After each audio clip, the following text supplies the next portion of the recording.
Hello! You're watching movie Snapshot scenes, and this is the summary of Dead Poets Society 1989. Don't forget to subscribe to the channel. Tradition, honor, discipline, excellence. The bells toll across the manicured lawns of Welton Academy, signaling the start of a new term.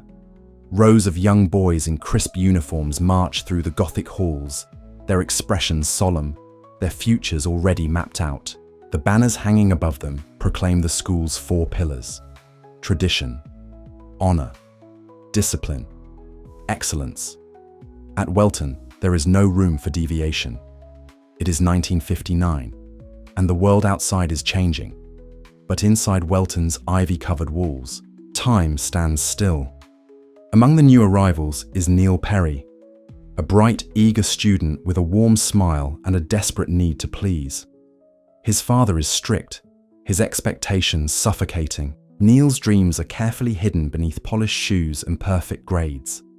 Beside him is Todd Anderson, quiet and withdrawn. It's his first year. His older brother was a Welton legend, and the weight of that legacy hangs heavy. Todd barely speaks, his eyes cast downward, already bracing for failure. They are soon joined by a circle of boys: Knox Overstreet, romantic and impulsive; Charlie Dalton, rebellious and full of flair; Stephen Meeks and Gerard Pitts, intelligent and loyal. Together they make up a group of ordinary boys on the path to becoming great men, or so the school promises. Then, a change arrives. Their new English teacher, John Keating, walks into the classroom not with a lecture, but with a whisper. He doesn't stand at the front. He paces, he jokes, he challenges. He takes them into the hallway to look at old photographs of long-dead students. "Carpe diem," he says. "Seize the day, boys. Make your lives extraordinary." The words hang in the air like thunder. Keating is unlike any teacher they've ever known. He encourages them to think for themselves, to feel poetry in their veins, to stand on desks and see the world from a different angle. The boys are intrigued, curious, alive. Back in their dorms, they find Keating's old yearbook, hidden among the names is a secret. Dead Poets Society. A question forms. What was it, and why did it vanish? As autumn settles over Welton, the boys stand at the edge of something new. Rules and expectations still hold them tightly. But Keating has lit a spark. And once lit, a spark can burn down everything. The Dead Poets Society. The name lingers in their minds like the last line of a half-remembered poem. It feels ancient, rebellious, dangerous, and irresistible. The boys gather in whispers, wondering what Keating meant, what he once belonged to, and what it could mean for them. One afternoon, they ask him.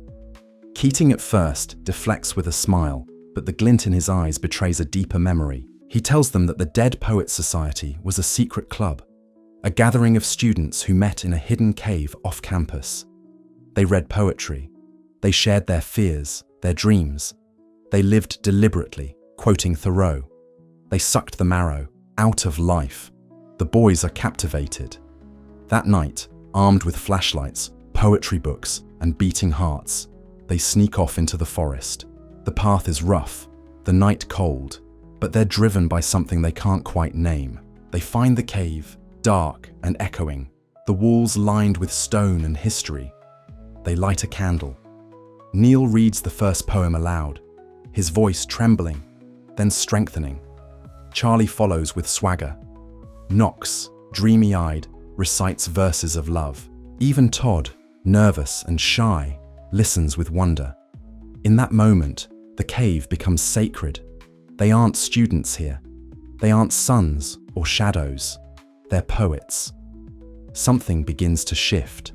Outside the cave, Welton still tightens its grip.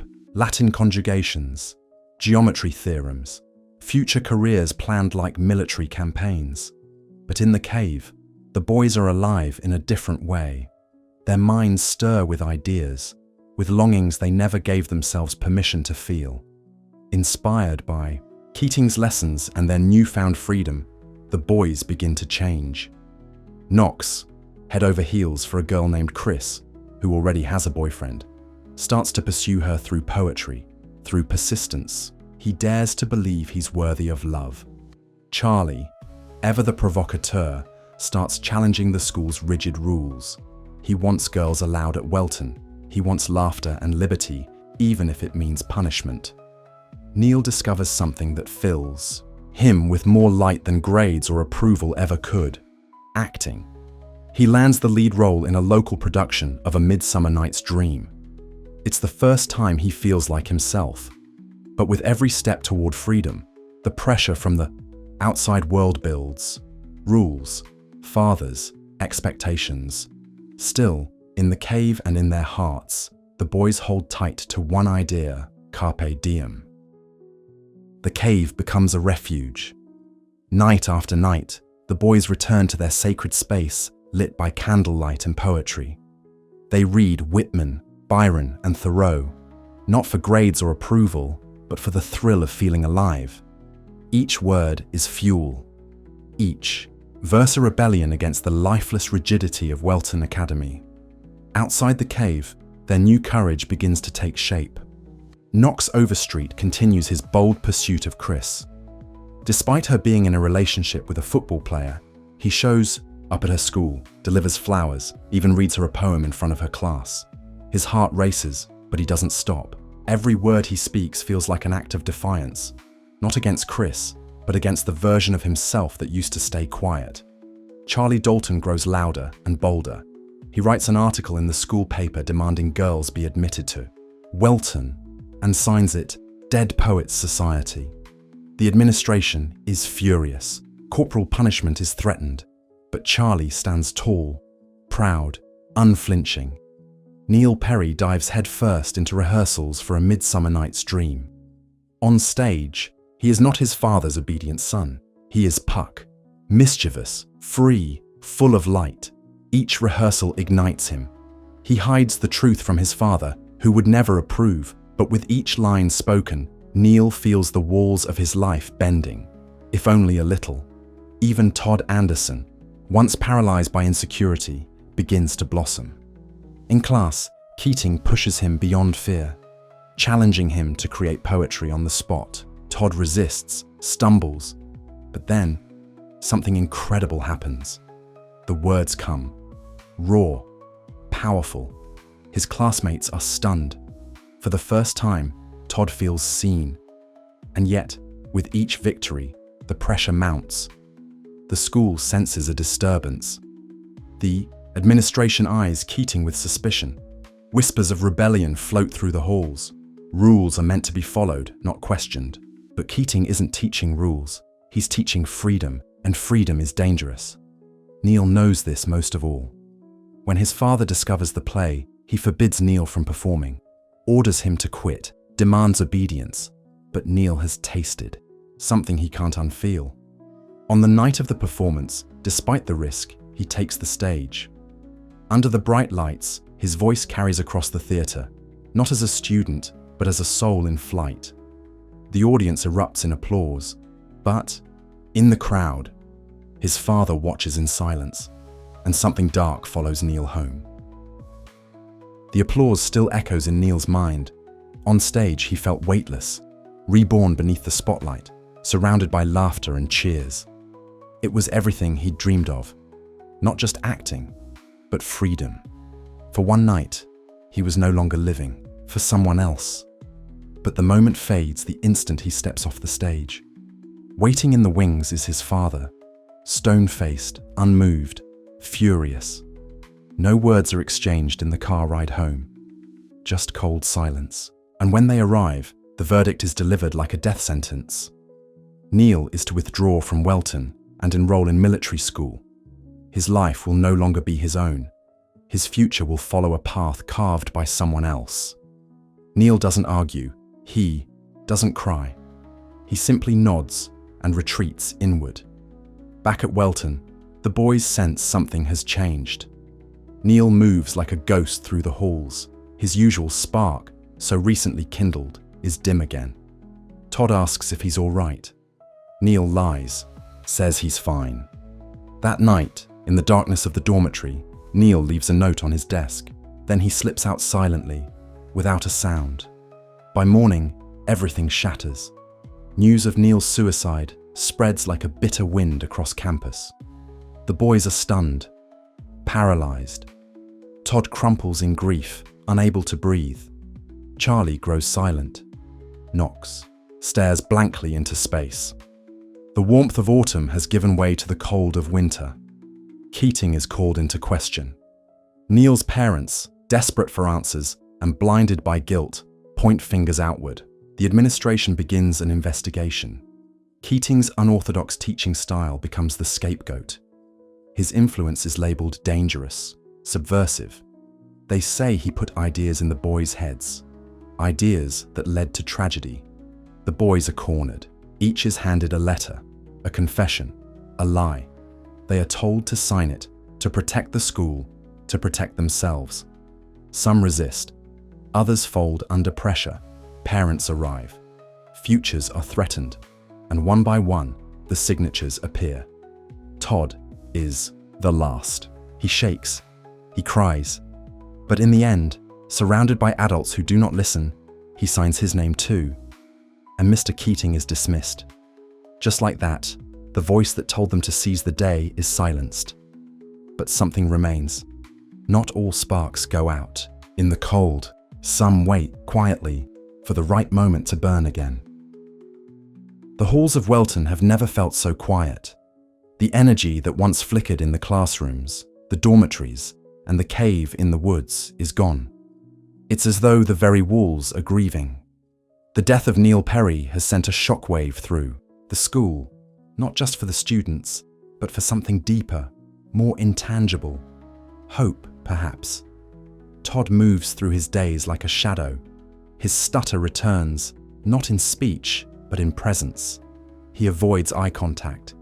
His voice, once beginning to rise with poetry, now hides behind silence. He blames himself for signing the letter, for not fighting harder, for not seeing the signs in Neil's eyes. The Dead Poets Society is no more. The cave, once a sanctuary, is abandoned. The candles have burned out. The pages of poetry lie untouched. Charlie Dalton, who once howled against conformity, has been expelled. His last act of rebellion, refusing to sign the false confession, was met with swift punishment. He left Welton with a smirk, but his absence weighs heavily on the others.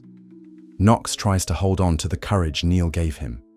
He continues to pursue Chris, not with recklessness, but sincerity. He writes to her, speaks to her softly. She begins to listen.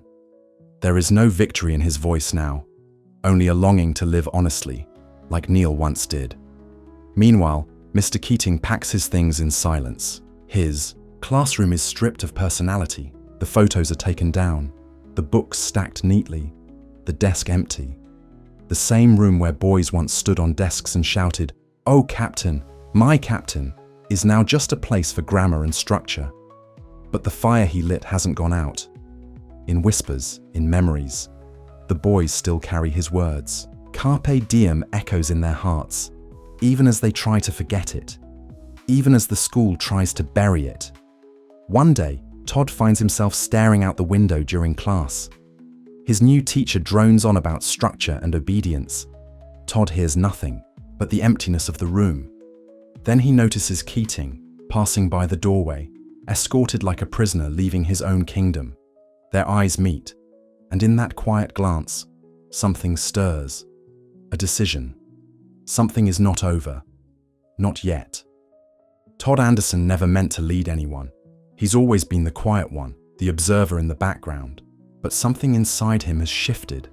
Something broken now burns.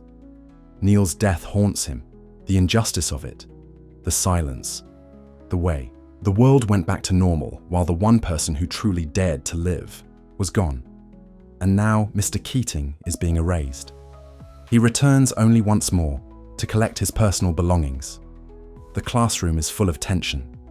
The boys sit stiffly at their desks while the new headmaster, Mr. Nolan, continues teaching from the E textbook with military precision. There's no laughter, no wonder, just rules and repetition. Keating enters quietly. He walks with the sadness of a man who gave the best of himself only to be thrown aside. His eyes sweep across the room. He nods softly at the boys, but says nothing. He knows they've been forced to sign. He knows the pressure they've been under. He doesn't blame them, but Todd can't stay quiet any longer. His breath shakes as he rises from his seat. "Mr. Keating," he says. Nolan barks at him to sit down, but Todd doesn't move. He takes a step forward, trembling but resolute. "They made us sign it," he says, his voice rising. "They made us sign it, sir.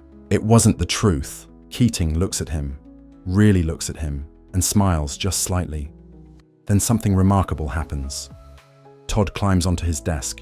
One boy rises, then another. Knox, Meeks, Pitts. One by one, they stand on their desks in silent solidarity. Eyes locked on Keating, no longer afraid.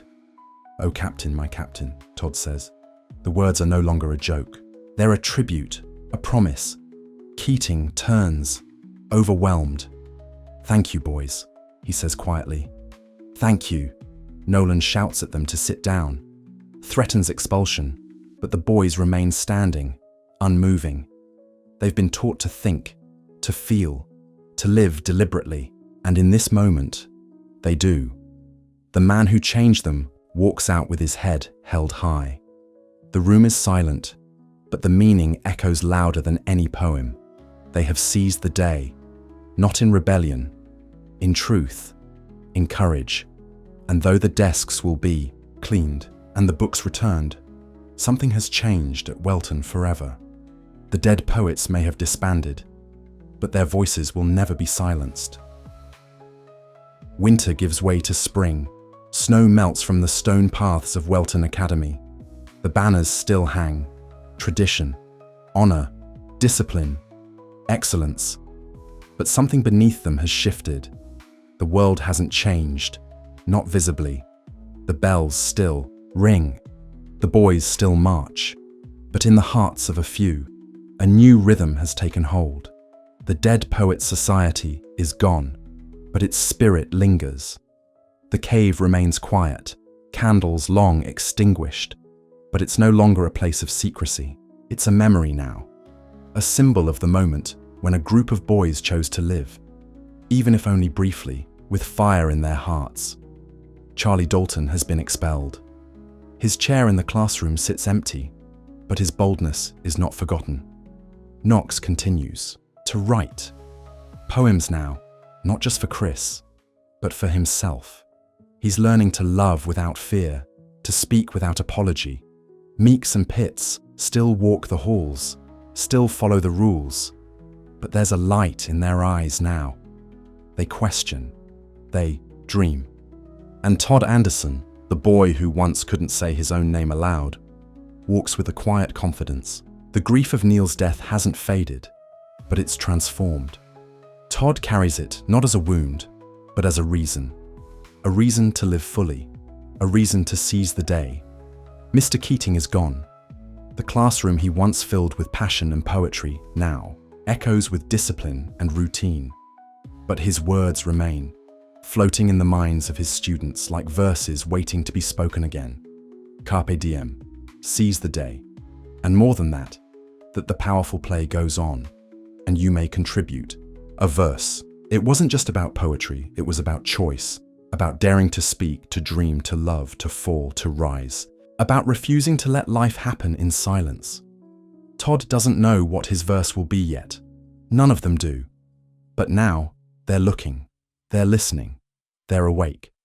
And somewhere out there, Mr. Keating walks beneath an open sky, knowing that for all the pain, all the loss, he succeeded. He didn't just teach them literature, he taught them to think, to feel, to live. And that perhaps is the greatest verse of all.